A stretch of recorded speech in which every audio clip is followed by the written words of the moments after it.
मैं रिसेप्शन पे जाके ये पता करने की कोशिश करूँगा कि जो भी ये कपल फ्रेंडली होटल्स हैं, स्पेशली हाई एंड होटल्स या लग्जरी होटल्स, इसमें जब कोई भी अनमैरिड कपल जाता है तो उसके लिए प्रोविजंस क्या हैं।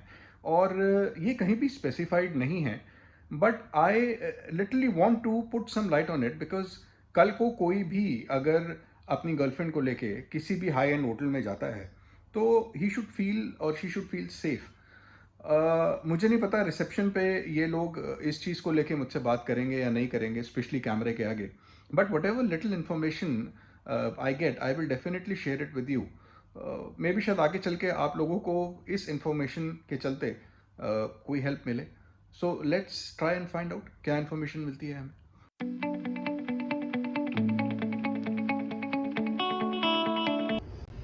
Hi, good morning, friends, and welcome back to my channel.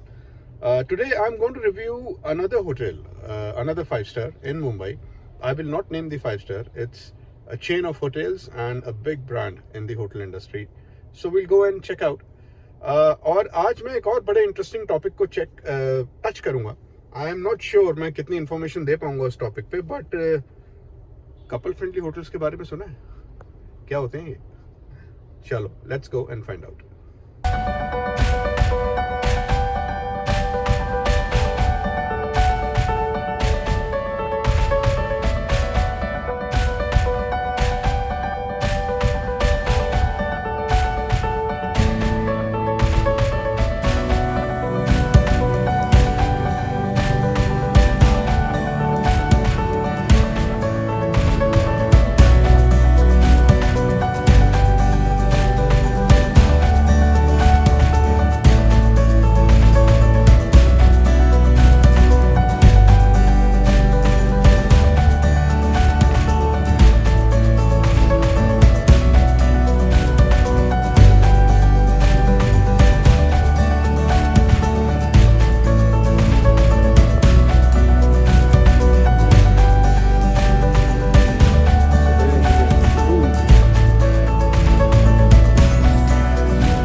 Check in कर लिया है, रूम मैंने आपको दिखा दिया है।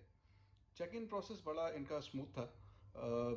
मुझे वही एक फॉर्म दिया गया जिस फॉर्म पे जनरली ये लिखा होता है कि आप पहले से आपको कोविड तो नहीं हुआ है, या फिर आप कंटेनमेंट जोन में तो नहीं रहते हैं, या फिर आप पिछले 20 दिन में किसी ऐसे इंसान से तो नहीं मिले हैं जो खुद कोरोना पॉजिटिव रहा हो, आप कहीं बाहर तो नहीं गए हैं इंडिया से बाहर, या फिर इसी तरह के सवाल हैं। और वो डिक्लेरेशन पे मुझसे साइन लिए इन्होंने, मेरा आईडी प्रूफ लिया।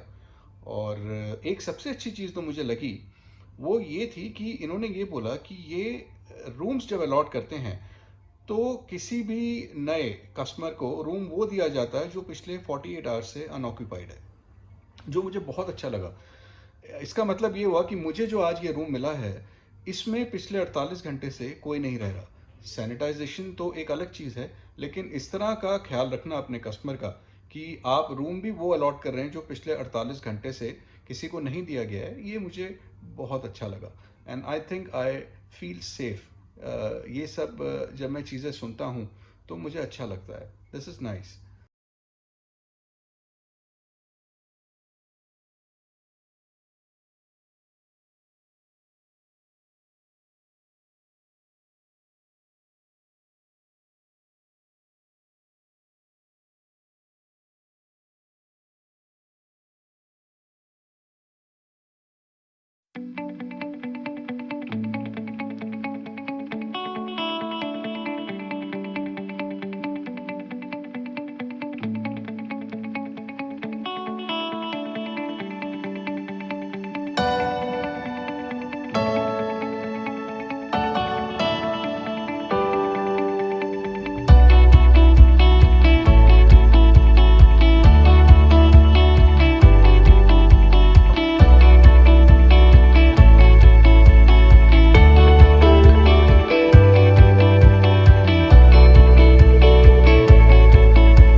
यंगस्टर्स में, और वो ये है कि आप जब भी मेक माई ट्रिप पे जाते हैं और आप जब होटल्स सेलेक्ट करते हैं और फिर सारे होटल्स जब आते हैं, तो उसमें से बड़े सारे होटल्स के आगे जो है वो कपल फ्रेंडली लिखा रहता है।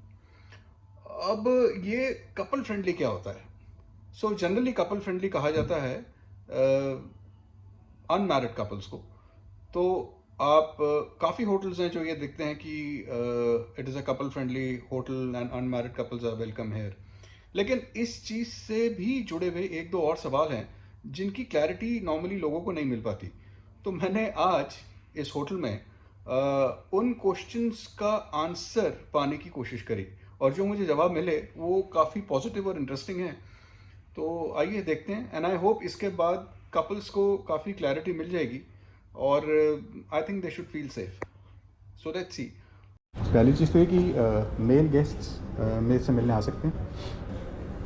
So it's the guest visitors can come, but they will not be allowed in the room. They can be in the lobby itself. अच्छा, they are not allowed in the They are not allowed in the room. Okay, male guest भी allowed नहीं है। Yes. अच्छा, दूसरी चीज़ बड़ी interesting जो मैं देखता हूँ, आपके भी उस पर लिखा हुआ था, इनफैक्ट मैरिड पे भी लिखा हुआ था कपल फ्रेंडली। अब ये कपल फ्रेंडली जो है ये तो समझ में आता है कि ठीक है अनमैरिड कपल्स आर वेलकम्ड है, वो तो समझ में आता है मुझे। बट एक जो बड़े सारे लोगों को क्वेश्चन होता है वो ये कि are couples who are not married and from the same city, they are also welcome, or they have to be outside the They are welcome. So They are star welcome. hotels with the luxury is there. luxury hotels में। so मतलब any unmarried couple can come inside। चलो ठीक है, good enough. तो देखिए मेरे तो friend है, तो he is my age only, तो he wanted to come and meet me, तो मैं कहाँ बिठाऊंगा उनको? He is not allowed in the room for No, a couple of sorry, hours. sir. This is the protocol that only the registered guest who can walk on the floor. हाँ हाँ, If in case someone is here to meet, the lobby is the only area, sir.